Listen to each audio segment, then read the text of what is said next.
Hi, I'm Cooper. I teach at UMass. I'm also a PhD student. I'm fifth year, hopefully graduating soon. I am trying to become a lecturer at UMass. Right now I'm interviewing this morning. Just coincidentally, I'm wearing a suit for today too. Yeah, I teach 389, as a few of you know, and 110, as one of you knows. I'm hoping to teach more, so if you're at CS and in CICS for a while, you may have me. We'll see. This is just the microphone. I'll be standing here awkwardly. Hi, so my name is Marius Minea. I'm teaching faculty at UMass. I did the PhD in formal methods, and slowly I transitioned to teaching. I'm mostly doing programming languages here and algorithms and sometimes some upper level theory courses. And I guess there are going to be enough questions later on, and I didn't know that suited tie was mandatory, so here we go. I hope this is going to be very, very informal because there's a few of us, so just, it's going to be a nice friendly discussion. That's what I hope that it's going to be. Yeah.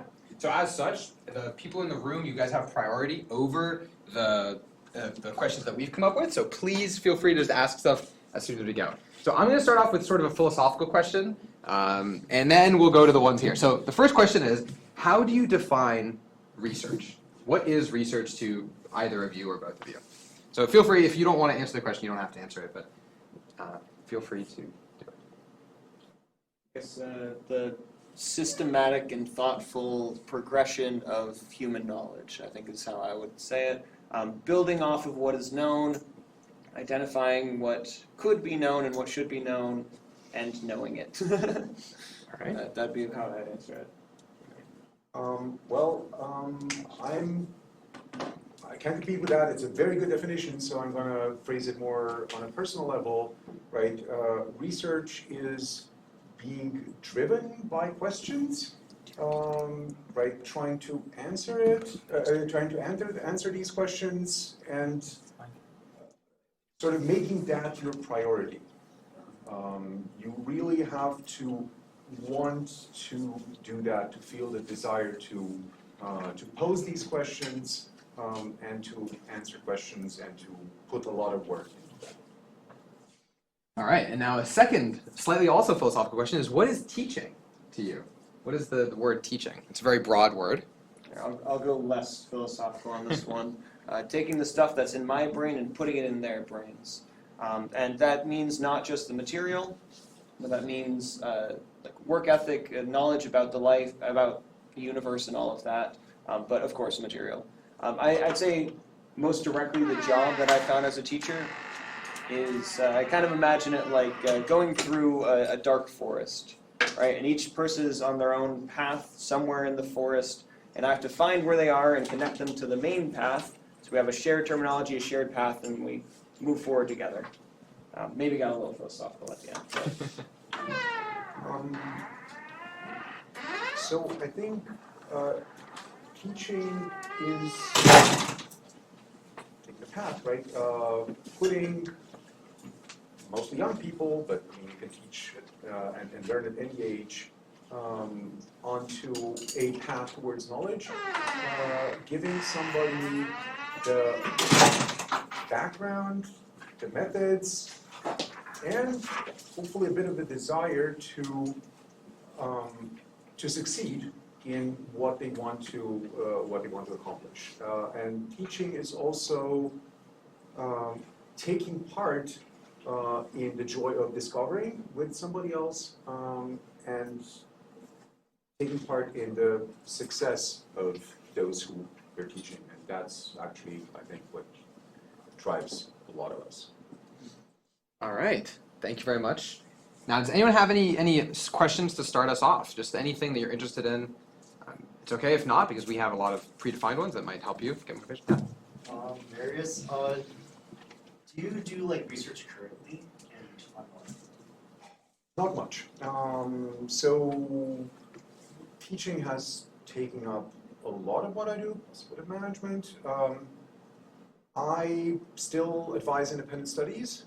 So at this point, I'm mostly relying on somebody to come up with, okay, here's a topic that I would want to study, and then support them in studying that topic and hopefully coming up with some results.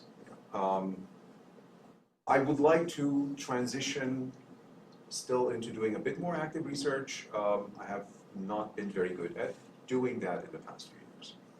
Can you speak briefly on, is there a tension when you go into higher into like academia in general between teaching and research, or is that just inherent in the act of doing research?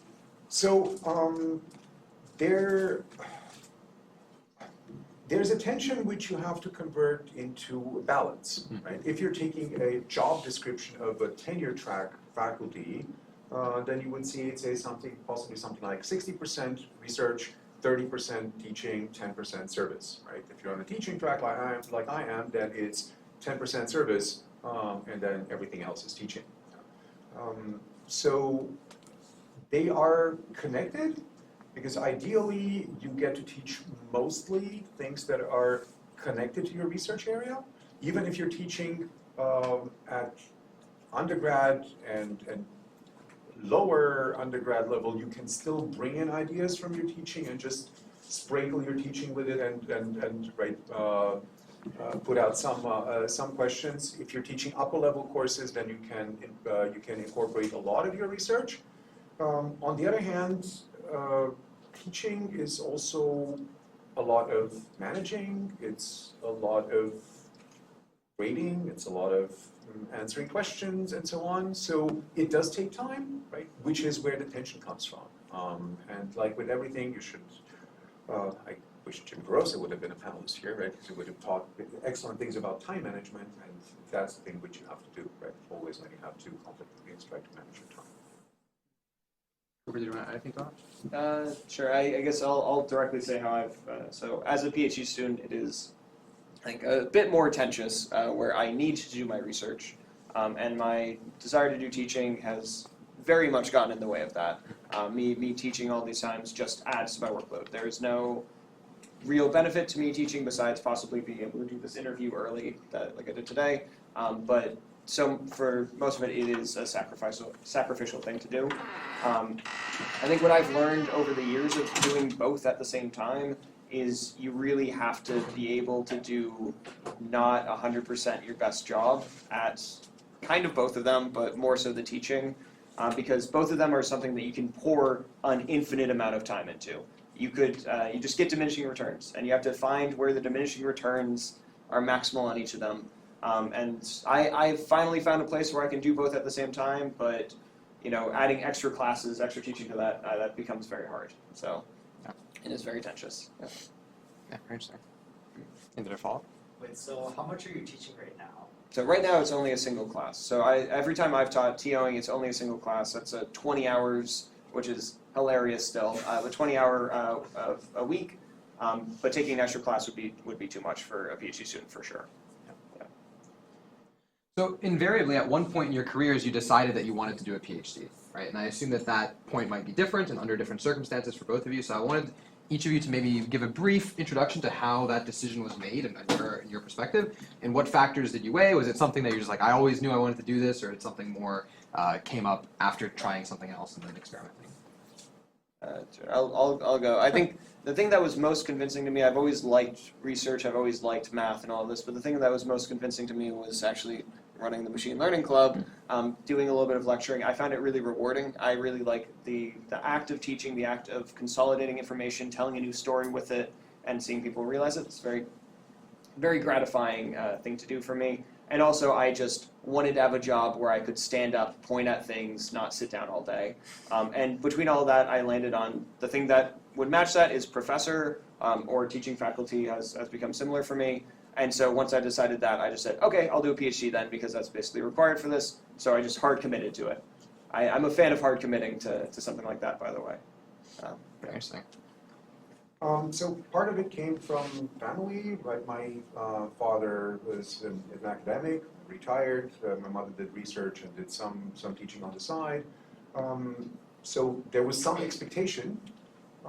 When I was in my fourth year in a 5-year undergrad program, I got the chance of going abroad to Sweden. I'm from Romania originally. And there I was placed in a research group. Because the primary thing was just some exchange. I was placed in a research group together with another professor who had come from my home university, so I got to work on a project. I got to, mostly do the practical part of the research, but also be part of a very vibrant department.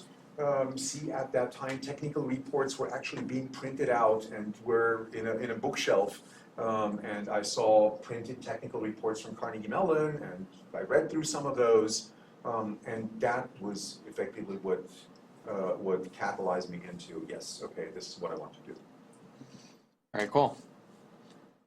All right, any other questions from the audience?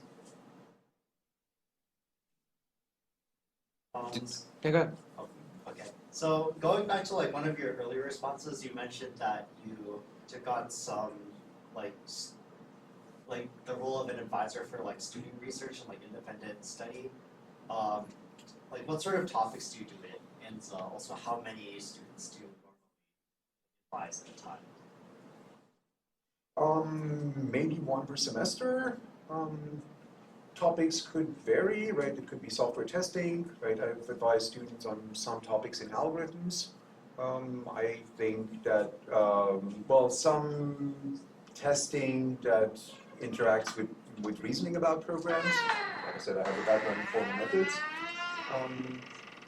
What I've done once was with a group of 3 students who wanted to jointly work on related topics. You might pick a topic, divide it into 3 different parts, look at 3 distinct tools, combine them, something like that. I think there's a question in the back there. Oh, sorry, you're eating. We can go to the other one and then come back. Yeah. Yes. You said you were originally from Romania. From Romania, yes. How did you come to you? Oh, that's a long story.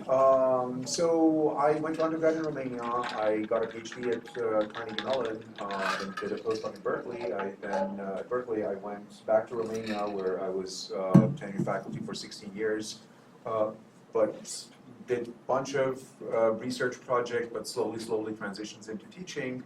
And then at some point, my spouse was on a tenure track here, and I went jointly on a job search, and we picked UMass. So I've been here for 6 years now. Okay, cool. Yeah. How do you figure out you're going from out of a master's to a PhD? Like, how do you figure out like what question you want to like solve with your PhD research? Sure. So for me, a big note on this is that my answer to that question has changed over time. Like what I've wanted to do, what my PhD is focused on, has changed dramatically as I've learned more about these problems, as the fields have adapted, and as I've actually gone through the work of it. I think for me, it was about finding not the thing that is so passionate to me that I need to do it, although that would be certainly great. It was about finding a combination of something that was tractable and feasible to work on inside of this timeline, and also something that I felt I was passionate about. So for me, it was over time I had learned to move away from being like dramatically passionate about something and more realistic. So once I found something like that, that actually could become my dissertation. That's what I found. So for me, the key word in what Cooper said is change. It's not going to be one single thing. So you will probably have an idea about a domain that you want to work. Say you want to do parallel computing or formal methods or, I don't know, maybe machine learning. And you will, knowing that, you'll apply, you will get accepted in a bunch of places, hopefully. Right? Choose one based on the faculty who are working in that area at that particular place. And then you will start working with one particular faculty member who might have a large group, have a bunch of projects going on, and it may depend. Initially, you might be learning the ropes and be assigned to a project where there are some more senior students who are driving the project.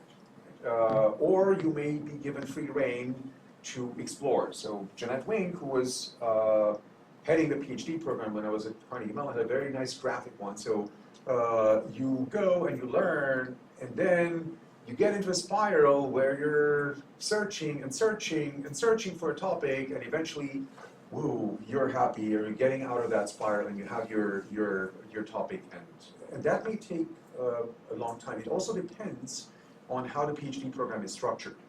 So for instance, if in many places when you do a PhD in Europe, that's a very fixed 3-year thing where there is a project, the project is predefined, the topics are predefined, you will of course do new stuff, but you sort of know what your topic is going to be from the start. Whereas in a lot of places here in the US, there's a lot more freedom, but at the expense or difficulty of you having to bang your head against the wall and eventually come up with a topic, but there's a lot of satisfaction after you've done that, if your head doesn't hurt.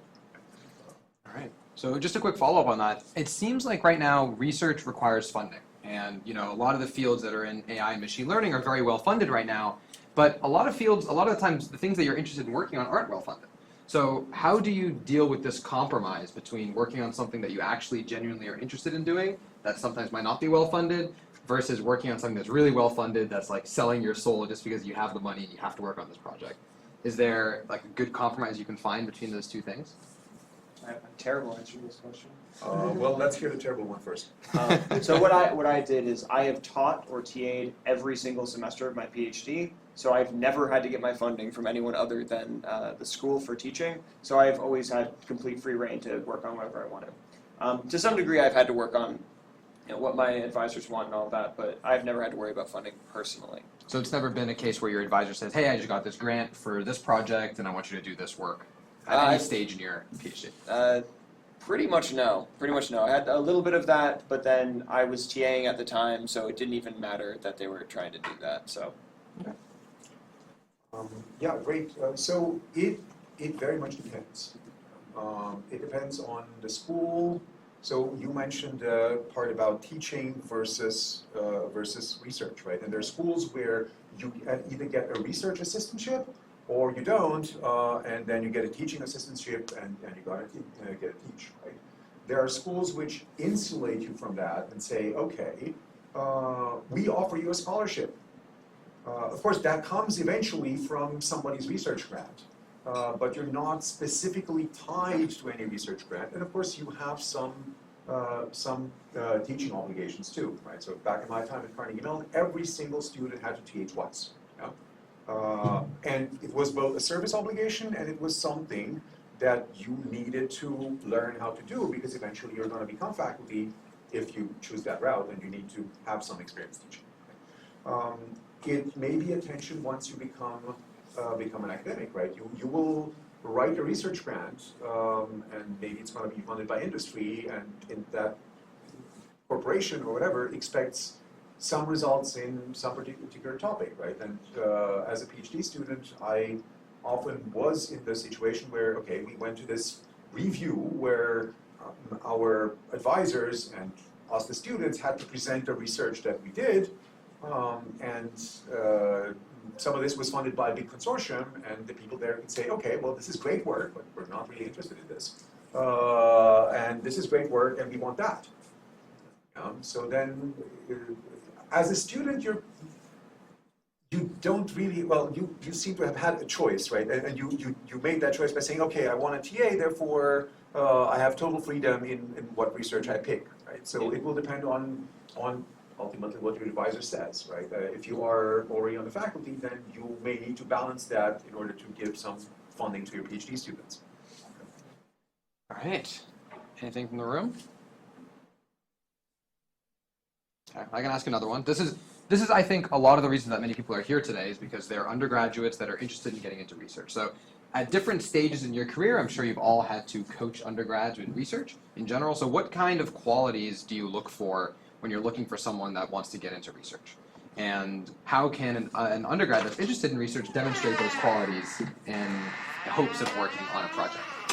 Whether it's in the capacity of like an independent study or if it's for actual like what's it called, like publication-based research. Yeah. I can go first again. So I've worked with a lot of undergrads actually. I've done a whole bunch of different advising programs. I've done URV, REU.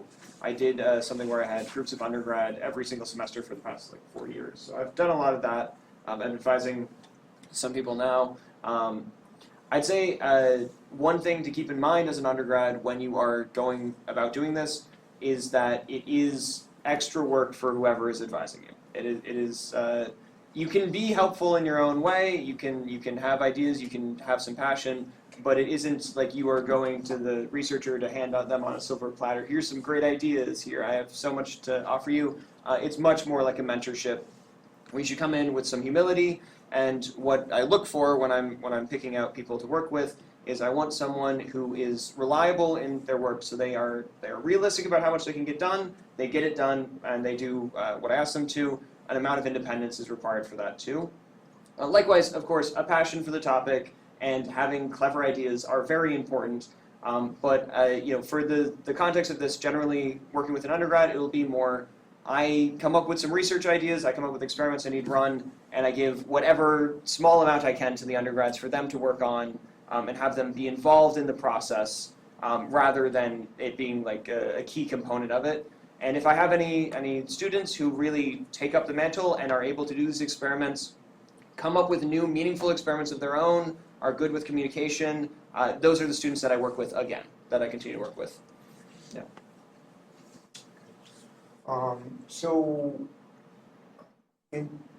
You have to want to do it.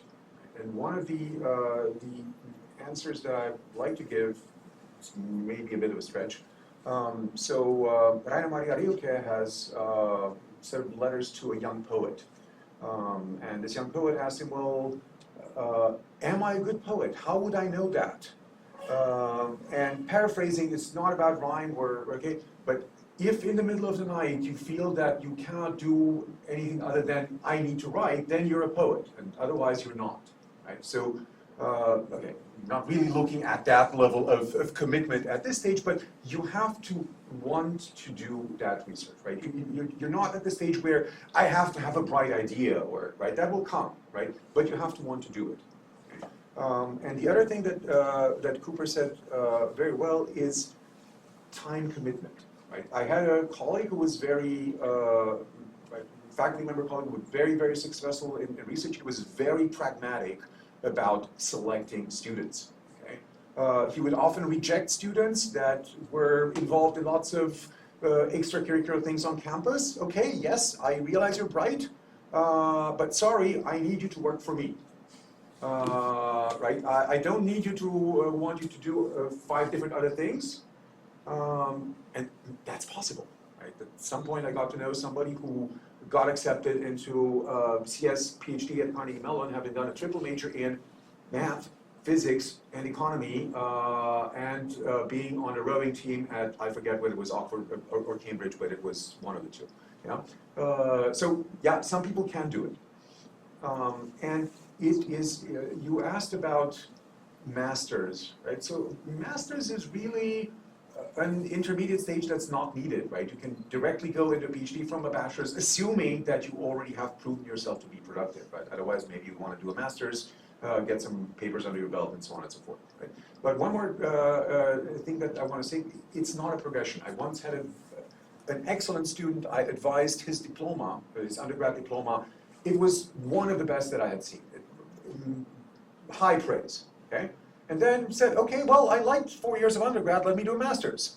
And he did a master's, but also went to industry and did sort of part-time, and master's dissertation was actually not as good as his diploma, right? And eventually said, okay, well, I did this, I want more, let me do a PhD. And he never got to finish the PhD because he simply realized that he didn't want that. Yeah. So he was just doing it because I've gone stage 1, stage 2, I can do stage 3. No, it's not about can do, it's about want to do. What value, if any, does like a standalone master's degree have? To me, so if you're asking about like in industry and all of that, generally from what I've heard, I have never worked in industry, so I will. Anytime you hear me talk about industry, it's don't listen to me. From what I've heard, a lot of companies are structured where they have sort of pay scales that is like your level 1, level 2, whatever, and you'll be hired based off some experience and qualifications, and generally, as opposed to if you had a bachelor's, a master's will up you a level or something like that, whereas a PhD might put you either on a different track or 2 levels or something like that. So it does, some companies will just immediately give you a pay bump and give you a slightly more senior position just for having it. But it's company by company. I know places like Google do that. I'm pretty sure Amazon does too. I don't know super well though. Yeah, I'm also ivory tower, so I have not, I've done collaboration with companies and so on, but no, I've not worked a long time in a company or anything like that. As far as I know, what Cooper said is right. I would say again, it's form versus content, right? So what Cooper described is form, right? You have the degree, you get a pay bump. Now, there's also content underneath that form, right? If you did a master's, you probably did some more advanced courses. You probably had focused more on an individual area rather than do some breadth of undergrad. So that matters, right? So it will matter because of also what's underlying it, not just because there's that extra title. So given that, would you recommend for someone that maybe hasn't gotten to do much research as an undergrad and maybe is not fully sure whether a PhD is for them, is a master's right for that kind of person? So someone that's not sure and is debating whether to continue in academia or to go into the industry, if they haven't done much research enough to go directly to a PhD? I've generally said about master's versus PhD that master's is like more undergrad. You take classes, you have a little bit more opportunity and a little bit more respect from professors to work with them, but more or less your main objective is to complete coursework, at least at UMass, I'm not sure about other schools. Complete some coursework, maybe do some research, maybe do some teaching, just a little bit. Whereas PhD is a whole different ballgame. PhD is a different beast. You have to use skill sets that you do not learn in undergrad, and it is very difficult, and it's a very big change. So in terms of testing the waters for PhD, I'd say it's not actually a very good thing, because the masters may give you a false confidence of, oh, it's just more classes, it's just, that's all I have to do. Where in reality, PhD is completely night and day different, or not night and day, but pretty different. I'd say if you want the opportunity to stay in an academic setting and work with professors to be able to get a taste of what PhD is like, you can use that. You could be a master's, work with some professors, do an independent study, and prepare to actually do the PhD. But know that they're different. Know that they are not the same. Absolutely not the same. I would add to what Cooper said about prepare. It's not so much get a taste of, but get some work done, right? Because in order to get accepted into a top PhD program nowadays, it's not enough to have promise of creativity and research. Is you have to have proof that you have done research, right? Back in the time when I got accepted at CMU, which was 30 years ago, only about 1/3 of my class, and this was CMU, right, top place, had publications, right? Nowadays it would be practically impossible to get accepted to a top place without having publications. So things have evolved a lot. Right? So if you manage to get some publications and some research work done in your bachelor's and you have a strong portfolio, then apply directly. If not, you must get that portfolio. And as Cooper said, a master's might be a way to do that because it allows you to do the work that the research work that you didn't, right? And then you need to pick the right masters. For instance, in the UK, there's a clear difference between taught masters and research masters, right? Here, there may not be explicitly a label, but you can look at the place and see, is there a research component? Is there a mandatory research component? Or is it just for me 10 courses and you're done? Kind of going off that portfolio type thing. I know with certain papers when you're working with larger groups, often like if you want to be part of a publication, the more and more authors that are part of a certain paper, the less and less response credit you get for those papers. So is the desire to be running an entire paper by yourself or start off with like getting these being a part of these larger groups of publications, and then maybe working towards smaller and smaller groups? I'll say from where I got. So I did undergrad at UMass and directly applied to PhD and got in here. I'd say what I ended up doing was I was second author on a paper in my junior year. That was my publication as an undergrad. I'd say if you can find a situation like that, I'd say that's actually pretty ideal because I worked one-on-one with someone who had research experience. I worked with one of the PhD students in the lab, and I got to actually have hands-on stuff. And having a second author looks pretty good on a short author list to be like, oh, you were very involved in the project. Some of this is your writing, some of this is your work. That's great. I think that's a pretty good show. I think in terms of long authors or these big complex projects, really paper, field, and conference specific or journal specific. If I was fifth author on a Nature paper, that probably means that I had a sizable chunk of work done in some component of the paper. Whereas if I'm fifth author on an ICML paper, that means that I showed up and they were willing to put me on the paper. So it is not always the same, but. I would add constructively that the best thing you can probably do, sure, what you can do and should do is, yes, if you can work with somebody here, like Cooper did, and publish a paper, that's great.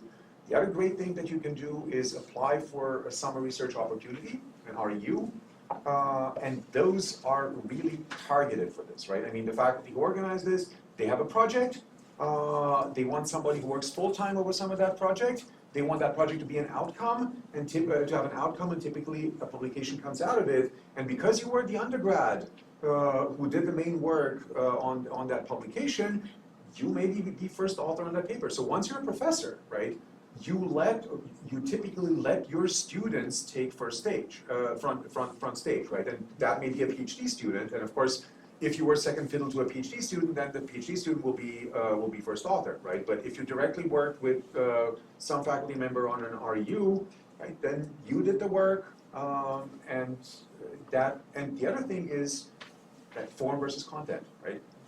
You will have somebody who can vouch for you and write a great recommendation letter. You will also have somebody at least who has seen you work directly and probably would be willing to take you on as a PhD student if that work was successful, right? And you may end up going somewhere else, but you have that option too. So Cooper, you were mentioning your undergrad research. So what was the story on how you got involved with that and what steps did you take? I guess this will start with another bit of bad advice, but I was very excited about research when I was an undergrad. Of course, I was interested in teaching, but sort of as Marius was insinuating, I genuinely every night would sit down and write in a research notebook and come up with ideas, and I was a little full of myself and just went knocking on professor doors and just wanting to talk to them. I think I probably did that to you at some point. And eventually, having shown all of my research ideas, eventually one professor said, "Sounds interesting. Let's talk a bit more." And then he invited me to come to his lab meetings, and then eventually that transitioned into him asking what my availability would be for an REU and all that, and I got involved that way. I think it's not a terrible idea to sort of go talk to professors in person, especially ones that are are teaching your classes and stuff like that. It's a pretty good way to introduce there. I think when you're going to them, it is partially good to have a lot of research passion and all of this, but if you have good concrete things that you've worked on or stuff like that, it is very good too. So a project that you've done for 389, for example, might be a good thing to talk about and talk about what you might want to do in the future with that. Yeah. So a follow-up for that. So it was the professor that you eventually started talking to. Were there research interests and teaching interests aligned with your ideas? Yes. So the way that I actually ended up being connected with this professor, again, knocked on all the professor's doors that I knew, ended up talking to David Barrington, who a lot of you are probably familiar with. He sent me to this other professor who's no longer here, Robert Cosma, and I worked with him. So that was how that got lined up. But going to someone who is willing to put in the effort to connect you with good people it's a good. If you can find those people, they're very helpful. One, have the background. So take the right classes. Yeah. If you have not taken machine learning class and you say, I want to do machine learning research, first answer is probably going to be, go take the course. Okay, take the course, right? And then if you're doing well in that class, right, then if you're doing very well in that class, then maybe the professor will actually notice you directly and say, okay, hi, right? Or at least it will be much easier to knock on their door, right, because they know you, and you've proven yourself. Knocking on doors is hard, and again, the most precious resource of a faculty member is time.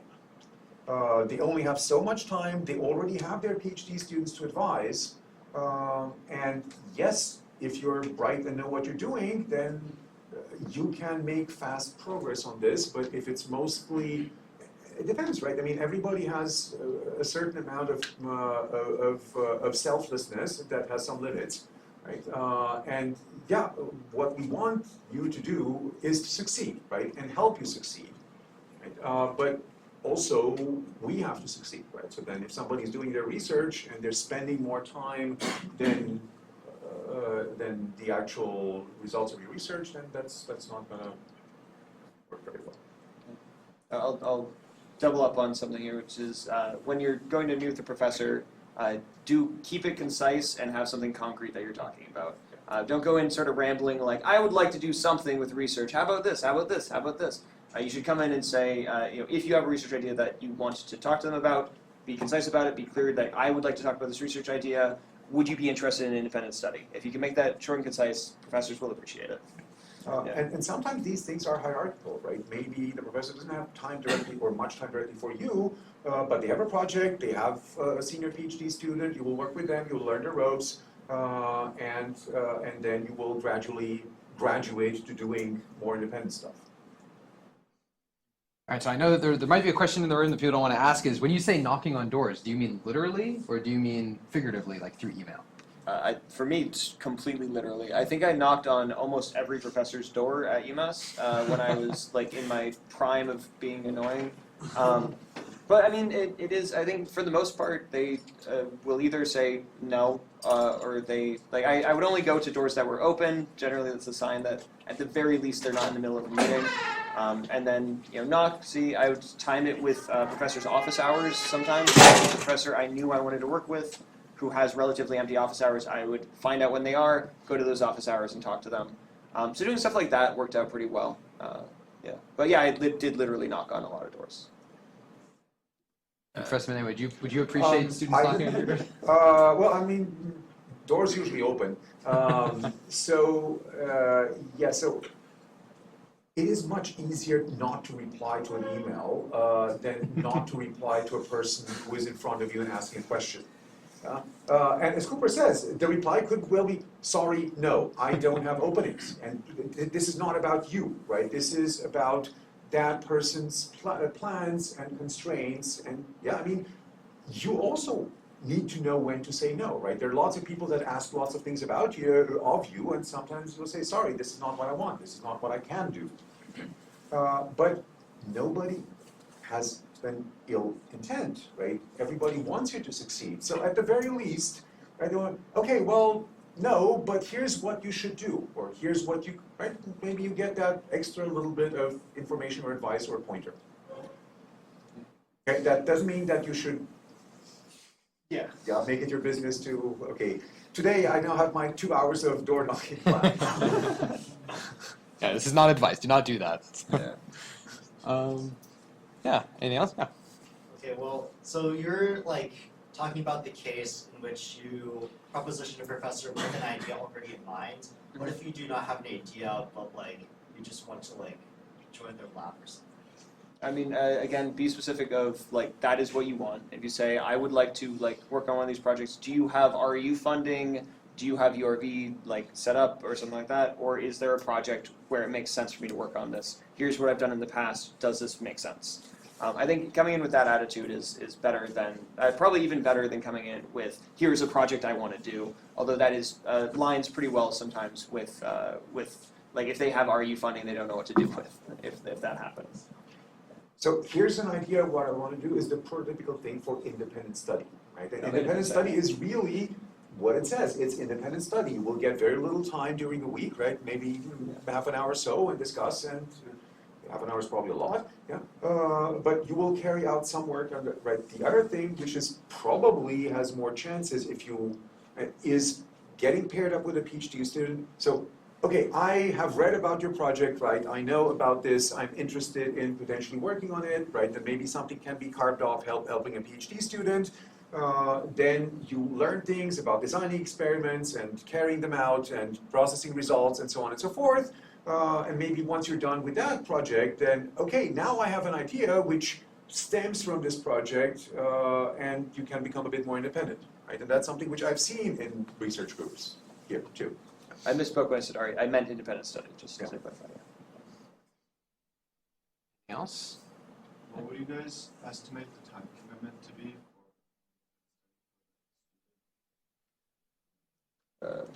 More than you might guess, I think is the short answer, but it's project dependent. It depends what they like. You should, I will say, advice on this, you should be very clear and very honest with whoever you're working with of what your availability is actually going to be. It's a lot better if you say, I won't, like if they ask a lot of you and you say, I can't do all of that, I can do X, Y, and you can do X, Y, that looks so much better than you saying, I can do X, Y, Z, and then only doing X, Y.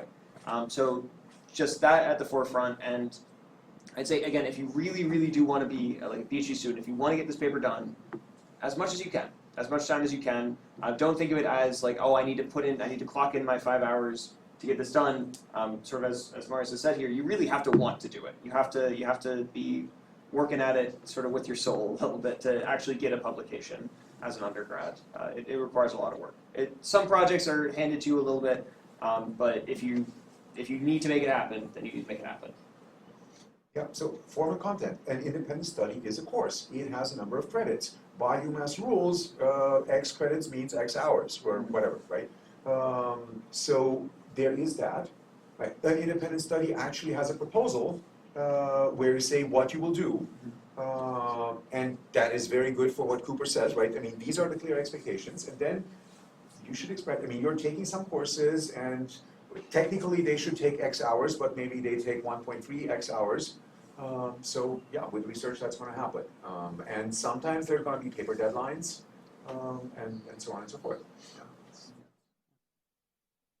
So I guess on time commitment, I have a question here is, as an undergrad, you have a lot of things to balance. You have school, which is probably a big priority for a lot of people. You have research, you usually have social commitments, clubs, other activities. How do you possibly have time in the day to actually effectively do research, with all these priorities? What's your strategy to cope with that? I heard some good advice about how to do some time management stuff, which is find what part of the day you're good at different things, and then consistently do that thing at that time of day. So I'd say find when it works for you to work on research, make a consistent schedule where you do it in that time slot. Of course, that will get moved around, especially as an undergrad, like, oh, I have an exam this week, I have a homework I need to do. But I've found that almost no matter the workload that I have going for me, if I can actually schedule it out and stick to the schedule I set, I can get it all done. It is more about getting rid of distractions and finding the schedule that works for you. That's more the issue for me. So there's no point in trying to work at like 10 p.m. on a day where you're not going to be productive. It's better to spend that doing other things, right? When I have scheduled time off where I do not even think about stuff, I do not answer email. And you may have seen this in 110. If you email me on a Saturday morning, I will not respond. I do not look at emails on Saturdays.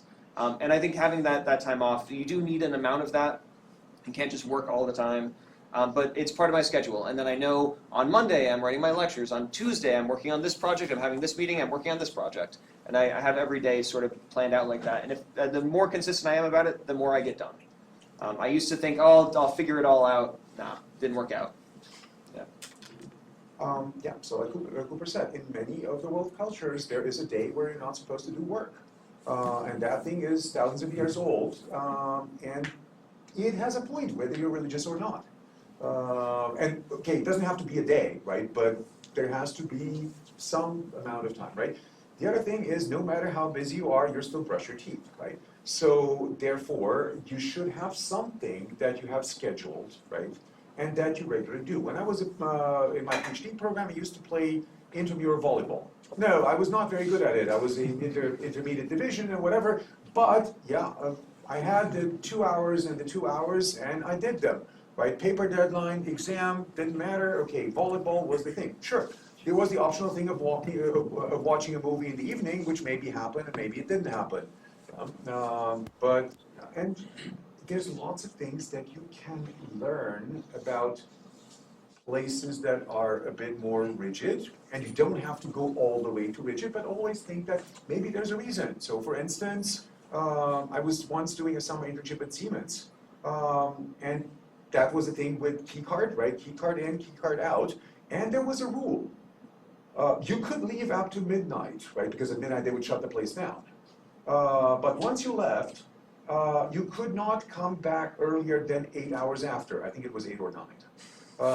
And Mary Shaw, who was a professor of software engineering at CMU at the time when I was, right, she had a rule. I never leave school for less than 11 hours, okay? So if I'm going home, I'm going home, I'm taking a good night's sleep, yeah, so yeah, get some balance. Right. Genuinely a sleep schedule too. Yeah. The more consistent my sleep schedule, I have had insomnia and horrible sleep schedules my entire life.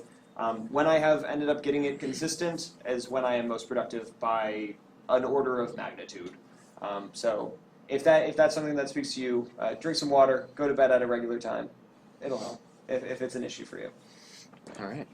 Well, speaking of time management, I have an exam starting in 10 minutes, but so I'll ask one last question before I go, which is, how much does school matter as an undergrad when you're trying to go on and do a PhD? I've heard this from a lot of colleagues that are at different stages of their undergrad saying like, oh, I'm trying to do a PhD, so I don't need good grades because, all that matters is research. Is that a correct way to look at it, or is that somehow a category error and you're putting your priorities in the wrong place?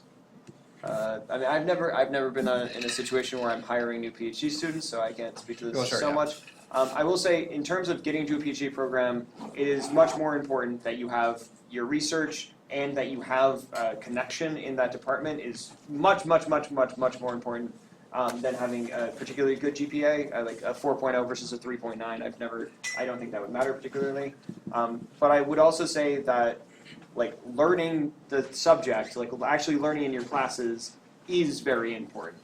If you don't know something that's going to end up being related to your research, as much as you might think that you can BS your way and that they won't notice, I know enough, I can get by. It's usually pretty easy to tell if someone actually knows or does not know something, and you will find out quickly if they don't know something. So I think you need to learn the material. So don't worry about your grades so much, but worry about learning. Yeah, so I have two answers to this. So it depends, and I would say don't be extreme. Nobody forces you to take 7 classes a semester, right? So if you want to do research, do your full number of credits, and then do research. And look, if you're smart, it's expected that if you only take your minimum number of credits, then you should be able to get a good grade, right, within a reasonable amount of time, right? Now, I have had the same pragmatic colleague that I was talking about who said, I really want this kid, who has a GPA of 7 out of 10, because that really shows that they just learned when it mattered, okay? And by the way, that person got a PhD and got a very good PhD, right? And at the same time, I recommended that same student to another professor whom I knew at a different institution, and they said, Marius, I absolutely do believe you, but it's going to be impossible for me to convince the admissions committee that this person with a 7 out of 10, we should prioritize them over many other candidates who are 9 out of 10. So I'm not talking about a perfect GPA, but hey, so there's people will read something into a piece of paper, right? And they can read that, okay, you prioritize research and you didn't care. They can read well, there's only so much about that I don't care that I would want. I want you to care at the minimum level. When I was at CMU, there was a joke, half serious, that said the optimal grade for a grad student in a course is B. Okay, so don't get an A because that means that you spend too much time, right? But B shows you have a solid demand and you spend the rest of your time on research. Yeah, that's in grad school though, right? Not That was grad school. Yeah. Yeah. Don't take that as advice now. No, but so Take that as you will. Kind of with that comment earlier of like, some people are faking it or not knowing everything. Like, is it, you're not always going to know everything, but how much is it like, you're coming in with this new idea and you want to do the research, but it's not as though you know everything behind it. Like, how much would like having like a faculty or mentor be helpful and like pushing you to that knowledge? Because a lot of times, maybe that topic is not something that faculty will 100% know. So how does like having a faculty either help with that or like guiding you in a way that actually like makes you learn that as you're researching? So you will never like really know a topic. Like an undergrad coming to a PhD student or a professor with a topic, we expect that they do not know everything. That is, you cannot expect that they know everything, and they will naturally, in advising, tell you what is important and what to look at. They'll give you things to read. Generally, they will tell you what classes to take if you haven't taken them already, or will ask that you take them before you work with them.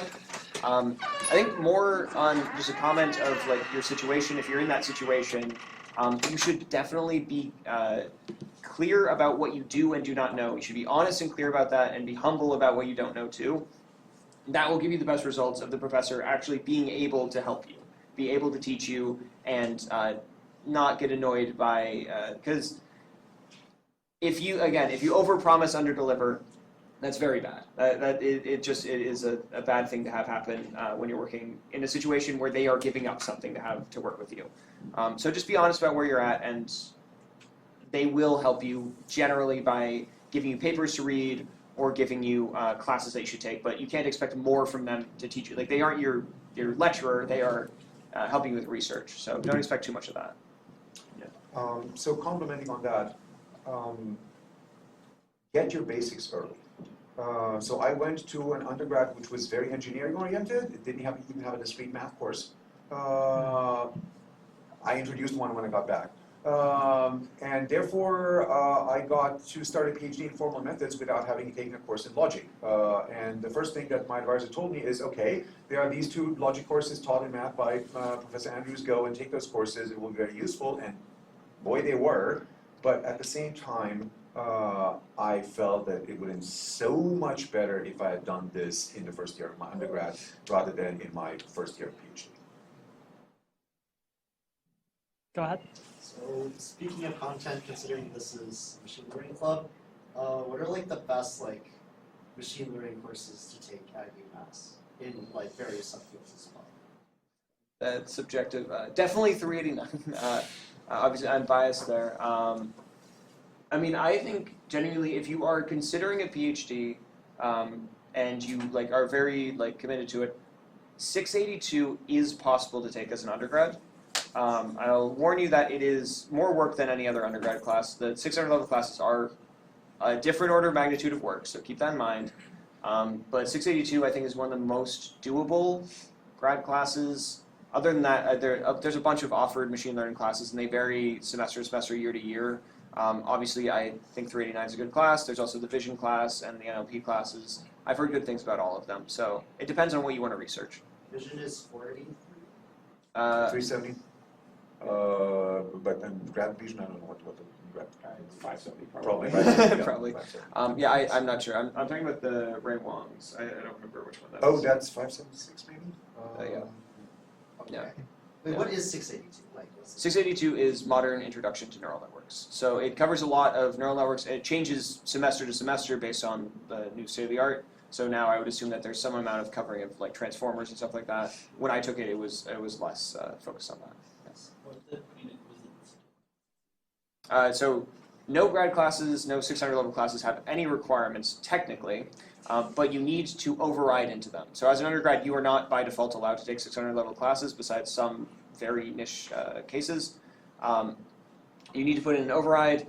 When I was an undergrad, I tried to take 682, and the requirement was that I had an A in 589.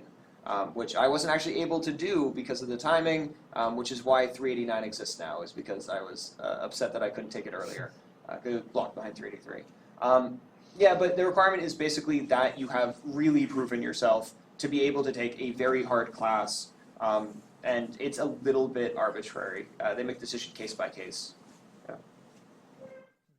I might comment a bit on that, so I will not comment on 389 versus 589.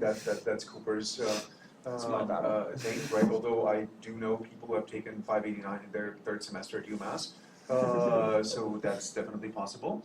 Now, with respect to grad classes, you need a 3.7 GPA at least to take a 600 level course.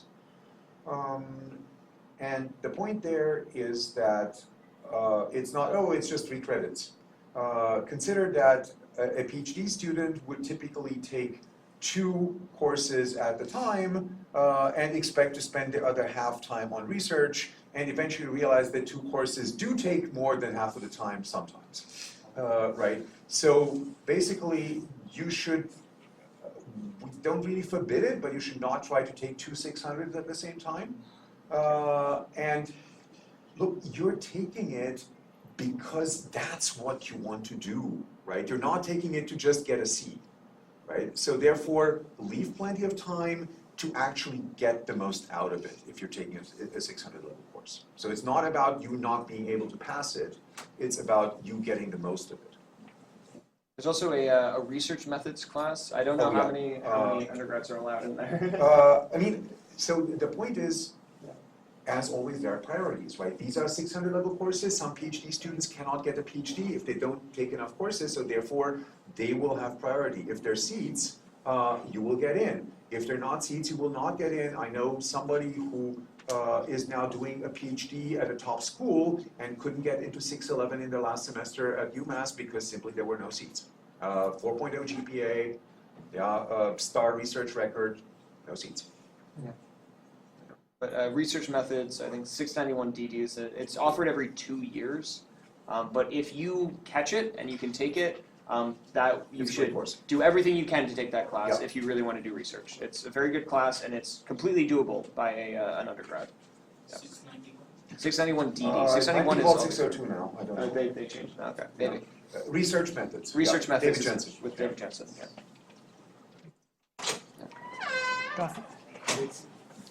Where you said that in your undergrad, your ideas and your research ideas, right? And then show them to professors. Yeah. How specific were these research ideas and how do you work with them? I mean, they were very specific and very wrong. I put a lot of detail into them. I came up with them because I was very passionate and I would wake up in the middle of the night because I couldn't stop until I got an idea out of my head. I'd say if you want to start at this, buy a notebook, a research notebook, and when you have a good idea, pluck it out of your brain and remember it. Write it down, remember it, maybe come back to it later and try formalizing it a little bit more. That's a good start of how to get the research ideas. In terms of how good of an actual research project it was, I had a couple that were okay research projects that I still I have worked on or I will work on in the future, but just get writing, and you may come across them. After you write 100 of them, you'll have a couple that you really like. So for many people, including myself, right, your first research ideas will be naive. But that's not the problem, right? It's great. You have an idea. You have proven that you're thinking creatively, and then if you're going to a professor with that idea, they might tell, okay, well, this has been done, or this is not realistic, but here is something which is closely related, and which is actually promising, and you might want to think about that, and by the way, here are 3 papers that you should start by reading, and so on and so forth. yeah, very much Okay, and there is a lot that you can do just by searching Google Scholar, right? And that's a skill, right? And you will find relevant work, but that is not a substitute for having years of experience and being able to make connections and being pointed into the right direction. So that's why having a mentor is very important. Knowledge you need to have to like come up with the ideas, come up with different research. I think it's probably okay. I think the more knowledge you have, the more consistently reasonable, correct, and tractable your research ideas are. I mean, you're never 100% on them, but you quickly learn to converge to using all of my knowledge base. Here are things that I like have high suspicion will work. I'd say you don't necessarily need any. I mean, you can come up with pretty clever ideas. Like when I was an undergrad and I knew nothing about anything, I was still able to come up with some ideas that, in hindsight, were reasonable and had all this. So it's not really that you need the requirement. I mean, you do a little bit to formalize and all of that, but you don't need it necessarily to come up with the core idea. It's just that that was one idea out of 100 ideas I came up with. Whereas now that I have a lot more experience, it's like every 1 out of 2 is something that I could actually pursue. So I think that's more the relationship between knowledge and being able to come up with good ideas. And you should absolutely not feel the pressure to have a brilliant research idea as an undergrad. Yeah. Like I said, picture that was shown to us at the top research place was search and search and search and search for maybe 2 years while being advised by somebody who is topping their field, and eventually come up with something that maybe is just going to be a PhD thesis, a good PhD thesis, but just a PhD thesis, or maybe it's going to be a breakthrough idea in the field. And those are few and far between. Yeah. Okay, so the point is, you have demonstrated that you can think, and the best thing is for you to be guided, pointed into right, which is not to stifle your creativity, right, but just direct it into the right direction and giving you context and giving you a better basis to then actually being able to develop it. Yeah. And yeah, maybe you will have an idea and write an independent sole author paper as an undergrad. Great for you. Yeah. But you should not feel the pressure that you need to do that. I'll throw onto this something that a mistake I made, I think, as an undergrad, is that I overcommitted into a shot in the dark. I came up with an idea that sounded intuitive to me, that sounded reasonable to me. I put a lot of effort into developing the idea, into making experiments for the idea, and then at the end of the day, I found out I was wrong. I was wrong about something, because I made this completely from scratch, huge shot-in-the-dark project. I did not go about it in any scientific way, and I just tried it, and it didn't work. And that time could have been much better spent if I had someone advising me, if I was doing it methodically, and I was doing it in a scientific way. So try not to get too attached to this idea that, oh, I'll come up with some brilliant intuitive idea, I will pour my heart and soul into it, and then it will beat everyone else. That's very, very rare that something like that happens. So try to think of it more methodically. Yeah. So on that note, do you recommend building off of a paper or a few papers that are very much like interest to you, instead of kind of just coming up with something that feels intuitive? I mean, you should always be building off of previous work. Starting from scratch is, perhaps there's some glory and ego to it, but it's also stupid. You have work. I mean, Newton said, "I stood on the shoulders of giants." You work with where your place is at. Again, you're forging a new path into the unknown. You should start with what is known, and that is really a key part of doing research. I'd say, I like in terms of like where to start. I still think if you can get involved in an existing project in a lab, that is still by and far the best thing to do, rather than trying to come up with your own thing. Although for an independent study, it's a good practice to try to do that.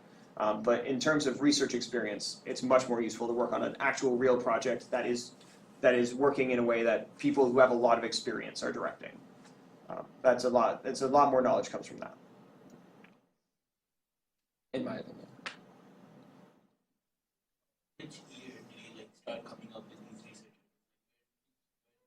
All in. Like sophomore year, and then I spent all of junior year writing I'll call it a manifesto of my ideas, and then ended up that same year knocking on doors, showing it off, and then joining a research lab that same year. Yeah. Would your manifesto with passion if you had an advisor? My manifesto would not have been written if I had an advisor, because looking back at it now, I cringe and laugh at it. I mean, something that I've really especially looking back at myself. I mean, undergrads are horribly inexperienced at research. It's something they haven't developed a skill set for. I mean, to some degree, they're stupid too. No offense, but you learn a lot more about these fields too, just the specifics of how proofs work, how machine learning works. You learn more about all of that. So yeah, no, I think a good advisor, although the advisor I had kind of allowed me to keep working on it just because he said, maybe it's something will come with it, try it out, which was not a very hands-on approach. I think if I had an advisor who really was proactive with me, probably he would have said, okay, stop with writing a manifesto. Let's start simple. Let's come up with hypotheses. Let's make experiments. Let's be scientific about this. Let's read literature, and probably would have saved me a lot of time. Yeah. So I'm going to draw a parallel. I didn't learn programming in high school. I started to learn programming from a book, Pascal, between high school and going to college.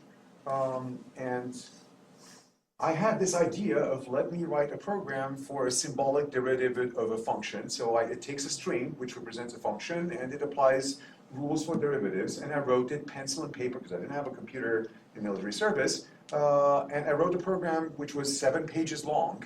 And I had the illusion that that program would compile and run.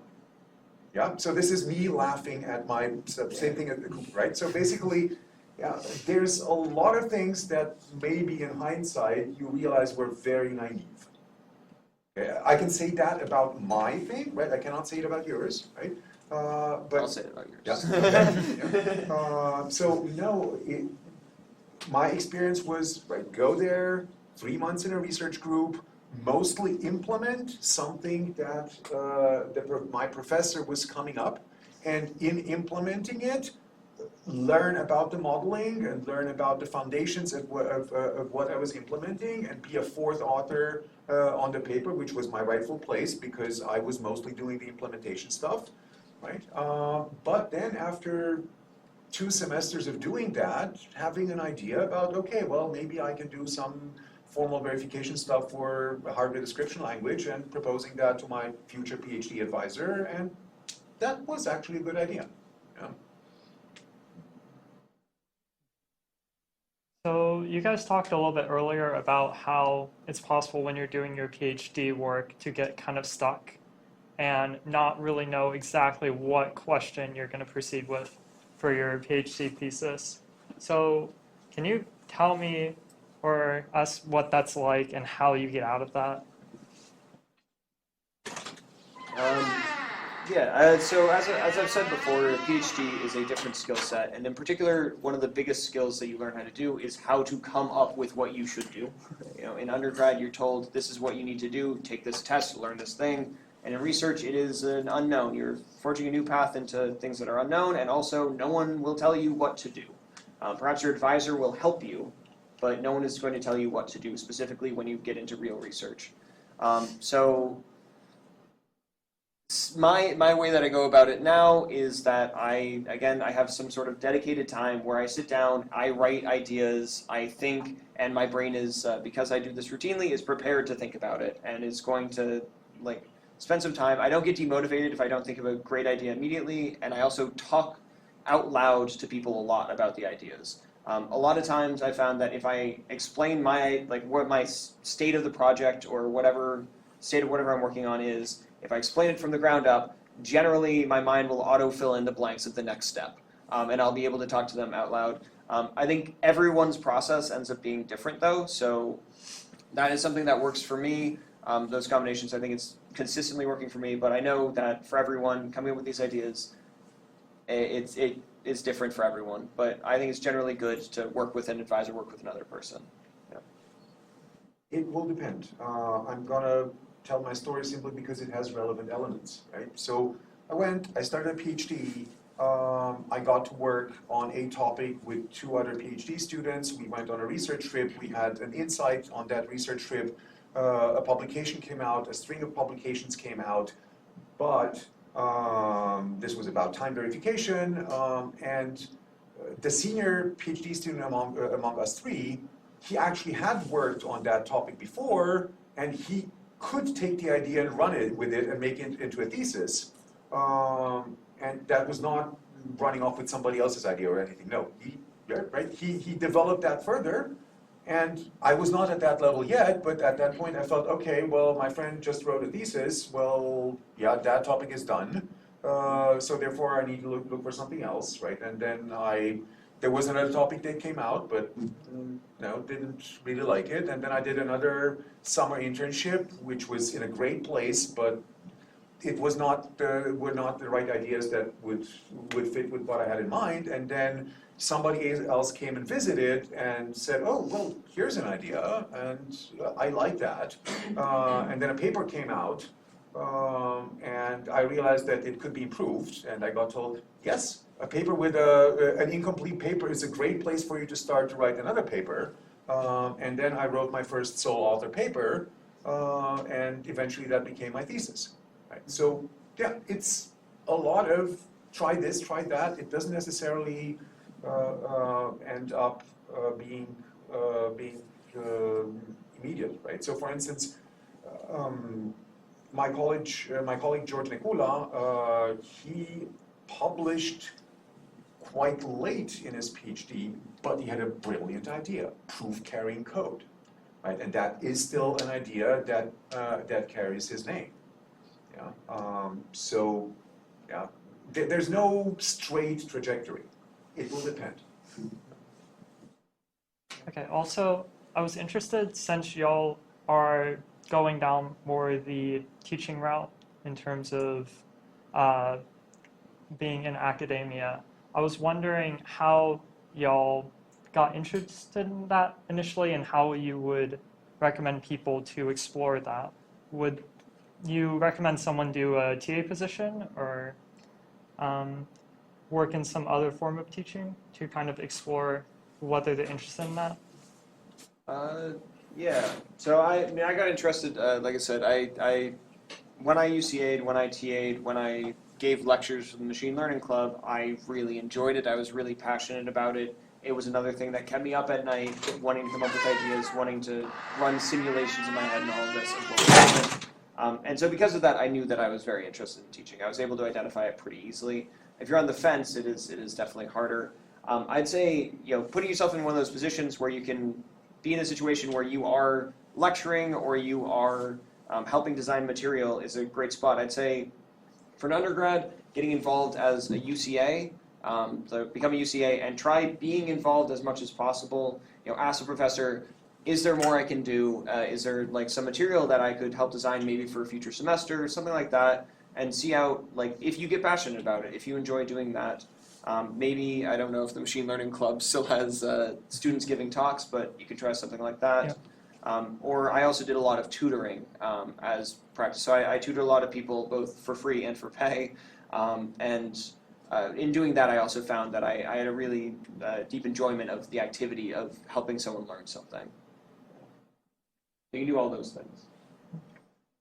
Yeah, not much to add except that perhaps, so if you're so I'm on a teaching faculty right now, yeah? But even to get on the teaching track, most people do a PhD, right? Yes, it's possible to get a teaching track position with a master's. It is relatively uncommon.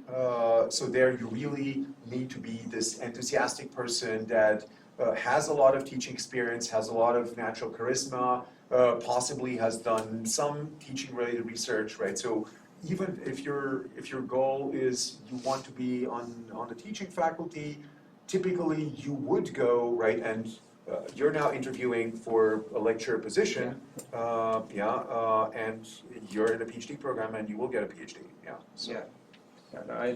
Even in my situation where I think I'm a reasonably good candidate for UMass and I will have the PhD and all of this and a lot of experience, even then it is like, shaky. It's not like a guaranteed, like, oh, you have these, like, obviously. I mean, teaching there's a lot more openings, but it still does require, PhD is a big expectation for it. So you probably will end up having to do a PhD if you want to become a professor or a lecturer, almost certainly. Yeah. I'm also curious, so since you're going through the process right now, what is the process of uh, trying to become a lecturer like applying to the program and going through the interview So process? I can speak to at UMass. I haven't applied anywhere else yet. At UMass, it was I have to give a teaching statement, so you have to write a little bit about you as a teacher. You have to list off your teaching experience, and advising experience is actually highlighted pretty heavily from them. And then you have to get letters of recommendation from professors, most likely professors, but professors really. And then put together your CV and really put it to a high standard, and not just what you can put together and say like, oh, it's good enough. It really is. You need to learn how to be to put yourself to a high standard for all that stuff. Then I have an interview, which I did this morning. Then you do another round of interviews. At UMass, I've been on the other side of this, where they have groups of students and also faculty interview them. Marius can probably speak more on this particular process. And then you have to give a practice talk to the entire department, and then they decide in some way that I don't know if they hire you. It is also very specific for finding a teaching position, what classes the department that you're applying to need taught versus what you are able to teach. Is like seeing if the puzzle pieces match is a big part of it too. You could be a great teacher, but if you don't teach the classes that they need, it's a lot less likely that you'll get a position there, from what I know. So the answer is spot on. I would just say that if you're all undergrads, right, this is still way into the future. So the point is, realize that you like it, right? Be a UCA, get into at least a master's program, be a teaching assistant, possibly be what they call here a TO, who is, right, running a section of the course as a sole instructor, or maybe together with another faculty member. Some institutions have programs that help you develop, right? Something like teaching fellow, right? Where that's exactly what you want to go through that progression. And once you have actually taught at least maybe an intro programming course or some kind of course by yourself, then you really know that, yeah, this is something that I want to do. Right? And then you can decide, okay, do you go on for a PhD, or do you try to directly apply or get more experience and then apply? Go ahead. So when you were like making the course for 389, did you make it with Philip Thomas, who was the other instructor? Yeah. So we collaboratively made it. He had sort of a draft of what he wanted, and I had a draft of what I wanted actually. And then we pieced them together, and then what ended up happening was we decided that we were also going to do different things, so we branched off. You probably have heard that his section is different than mine. And we were methodical about how we branched it so that they weren't too different and they covered the same bases. But yeah, the majority, we just, Phil and I sat down, and for over 3 hours, we sat at a whiteboard and designed the whole class. Wow. And that was how we went about it. I mean, it's surprisingly not that hard. The details end up being very hard, but coming up with the overarching story of what you need to learn, especially for machine learning, is pretty clear. It's outlined pretty well in a lot of textbooks. Go ahead. What if you are really invested in research but want nothing to do with teaching kids? Teaching kids, if you're calling yourself kids at that age, then yeah, lots of people are not interested at all. My wife is also getting her PhD at UMass. She's in polymer science, not CS, and she absolutely despises teaching and wants nothing to do with it. And it is totally possible to have a successful industrial career. Professorship is harder because then there's plenty of industrial research, though. You don't necessarily need to do this. And there are some professors who don't teach at all. Also, they only teach like a seminar class to graduate students. For example, my advisor only teaches a seminar that is essentially covering papers and having guest speakers. So there is some of that you can get away with as a professor. I don't know very much about that, though. Yeah, so there is industrial research lab. There is a position of research faculty, research professor, with a full track research assistant associate. Right. The point about that is that you really have to bring your own funding. Right. The position is dependent on that. If you don't bring your funding, you don't get paid effectively. Right. So but ultimately, there's teaching and mentoring, right? And those things go together. You said teaching kids, and by kids like you, right? So you might not want to do that, but you will still not do research in a vacuum. You will want to advise junior researchers at some point. So much of that is the same skills. Sure, maybe you don't want to grade 300 papers or answer Piazza questions or stuff, right? I can understand that, but don't take it that negatively. So thank you very much for the invite. I had committed until 7. I need really to be somewhere else at 7:30. So But I'm thank you gonna so much. take off. Yeah. I think I'll stick for a little bit more. Just a final round of questions. I should also go too. So. Thank you. Go ahead. Yeah, I was also wondering, so what is the process of applying for a PhD look like? It's fairly similar in that you need to have your CV and all of this. I'd say a big difference of this is that it is very, very helpful, and it helps a lot for your application for PhD if you have a connection in a lab at the schools you're applying at, because at least at UMass, to my knowledge, the way that the process works is that you're vetted originally, all the applications, and then the applications are handed to the professors, and they basically say who wants to work with who. And if you're picked there, then you are going to be assigned to that lab. And if you're not picked, then you are not, you don't get into the school. So having a connection, like having a destination point, saying I'm going to work with this professor knows me, I've worked with this professor, is a much easier way to get in, and it is very important. I think similarly, if you're applying, if anyone's applying soon, take it very seriously. I didn't take it tremendously seriously when I was applying. I sort of said, I have some credentials, I have a publication, I have a good GPA, I have lots of research ideas, I kind of deserve it, I guess, in some way, which is, you go through ego death as a researcher pretty quickly. And then, I really recommend, though, that you are humble and specific and really take time to read, reread, and make sure everything is very tight when you're applying, because it does matter. It does matter. Yeah, being mature and professional does matter a lot in these settings. Yeah, I mean it's also personal, but yeah. How do you know the papers that you get? 10 pages, 10-page conference papers are the most common. I'm working on a 20-page theory paper though right now. So it depends on the topic, it depends on the venue, but generally it'll be like 10-page or 20-page, and then some journal papers. Journals are like sort of the most prestigious thing in CS. It's different by departments actually pretty heavily. Those tend to be variable length, but have some standards. You can write a journal like opinion piece that can be as short as like 1 page, but those are usually you have to be established before that would be accepted. Yeah. Okay. I think I got time for one more. Yeah. What advice do you have for freshmen who want to go into machine learning research and Take the classes first. I think it's good advice. And get a research notebook, come up with your own ideas and all of this.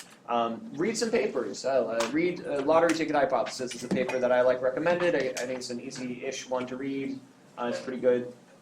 Maybe watch some YouTube videos on machine learning if you'd like, and then take it slow though. Don't worry about like speed running it, because genuinely, like when I'm looking for people to work with on research and undergrad to work with, freshmen I just basically ignore, because what's the point?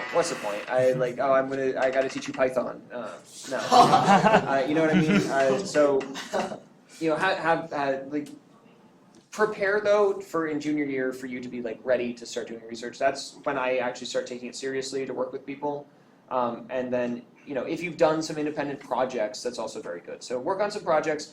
Come up with some ideas. Like I said, try working on one. Try doing one. It'll almost invariably fail, but the process of figuring it out and trying it is invaluable. It will help a lot.